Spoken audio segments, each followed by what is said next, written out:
আসসালামু আলাইকুম এভরিওয়ান। আজকে আমি আপনাদের সাথে একটা ডেজার্ট আইটেম শেয়ার করব, যেটা কিনা খুবই অল্প সময়ে বানানো যায়। আপনাদের বাসায় গেস্ট আসলে কিন্তু আপনারা খুব সহজেই এটা বানিয়ে দিতে পারবেন। তো আমি খুবই কম উপকরণে আর খুবই সহজভাবে এই রেসিপিটা দেখানোর চেষ্টা করব আপনাদের সাথে। তো চলেন রেসিপিটা শেয়ার করা যাক। তো প্রথমেই আমি এখানে দুধ জাল করে নিচ্ছিলাম। এরপরে আমি একটা কাপের মধ্যে এখানে আমি 4 টেবিল চামচ পরিমাণে কাস্টার্ড পাউডার দিয়ে দিব। কাস্টার্ড পাউডারটা কিন্তু আপনারা আপনাদের পরিমাণ মতো দিবেন, আর আমি কিন্তু এখানে ভ্যানিলা ফ্লেভারের কাস্টার্ড পাউডারটা ইউজ করেছি। আর এখন আমি ভালো করে পানি দিয়ে মিক্স করে নিচ্ছিলাম, অল্প অল্প করে পানি দিয়ে। এখন আমি এখানে অল্প পরিমাণে গুঁড়া দুধ অ্যাড করব। এটা আপনারা নাও দিতে পারেন। আমি একটু ক্রিমি করার জন্য গুঁড়া দুধটা অ্যাড করেছি। আর এখানে কিন্তু আপনারা ডানো ক্রিমও দিতে পারেন।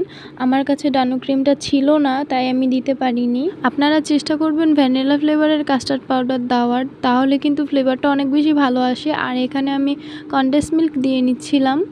আমি ভালো মতো মিক্স করে নিব। আমি কিন্তু এখানে পরিমাণ মতো দিয়েছি। আমি কিন্তু মিষ্টি খুবই কম খাই, তাই জন্য আমি খুবই অল্প পরিমাণে দিয়ে দিব এখানে। এখন কনডেন্স মিল্কটা দিয়ে ভালো করে মিক্স করে নিব।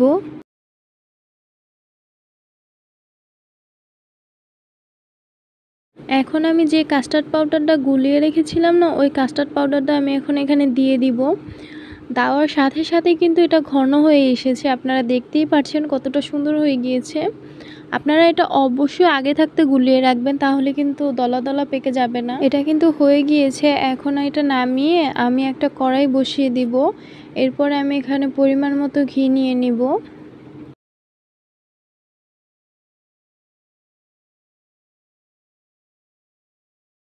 ঘিটা গরম হয়ে আসলে এখন আমি 1 প্যাকেট লাচ্ছা সেমাই দিয়ে দিব এখানে।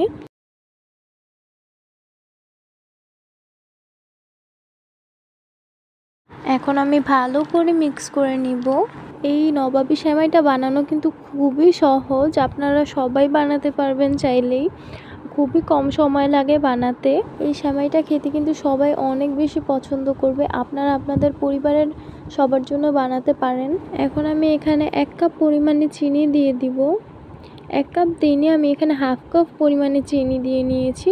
এখন আমি চিনির সাথে সেমাইটা ভালো করে মিক্স করে নিব। এখানে কিন্তু একটু মিক্স করে নিলেই হয়ে যাবে, সেমাইয়ের সাথে চিনিটা লেগে যাবে ভালো করে। এই তো এখানে আমি মিক্স করে নিচ্ছি। এখানে আমার মিক্স করা হয়ে গিয়েছে। এখন আমি একটা পাত্রের মধ্যে সেমাইগুলোকে রেখে নিব। সেমাইগুলো দিয়ে আমি চারপাশে ছড়িয়ে দিব। বেশি মোটা করব না লেয়ারটা।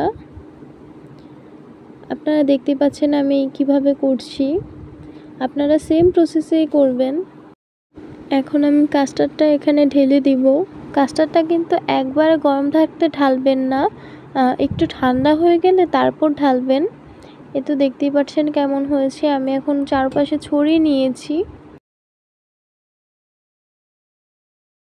এখন আমি এখানে বাকি সেমাইগুলো দিয়ে দিব উপর দিয়ে ছিটিয়ে ছিটিয়ে। বেশি মোটা লেয়ার করব না এটা। এই তো এভাবে করে সাজিয়ে নিলেই কিন্তু হয়ে যাবে সেমাই। এই সেমাইটা কিন্তু ছোট থেকে বড় সবাই অনেক বেশি পছন্দ করে। আর আসলে এই সেমাইটা খেতে অনেক বেশি মজা লাগে। একটু খেলে মনে হয় আমি আরেকটু খাই। এই তো সেমাইটা কিন্তু রেডি হয়ে গিয়েছে। আমি উপর দিয়ে কিছু কাজু বাদাম ছড়িয়ে দিয়েছি। আপনারা কিন্তু পেস্তা বাদাম, কাজু বাদাম, তারপর কাঠবাদাম সব বাদামই ইউজ করতে পারবেন। কিশমিশটা কিন্তু আমার মিস্টেক হয়ে গিয়েছে। আসলে এগুলো আমার কাছে ছিল না। আপনারা চাইলে দিতেও পারেন, আবার নাও দিতে পারেন। দেখতেই পাচ্ছেন লেয়ারটা কেমন হয়েছে। আর এই সময়টা কিন্তু আপনারা অবশ্যই ট্রাই করবেন, অবশ্যই ট্রাই করবেন। আমি জানি এতদিনে সবাই হয়তোবা ট্রাই করে ফেলেছে, কিন্তু যারা ট্রাই করেননি এটা অবশ্যই একবার হলেও ট্রাই করবেন। এই তো দেখতেই পাচ্ছেন আমি আপনাদেরকে একটু উঠিয়ে দেখিয়ে দিচ্ছি কেমন হয়েছে।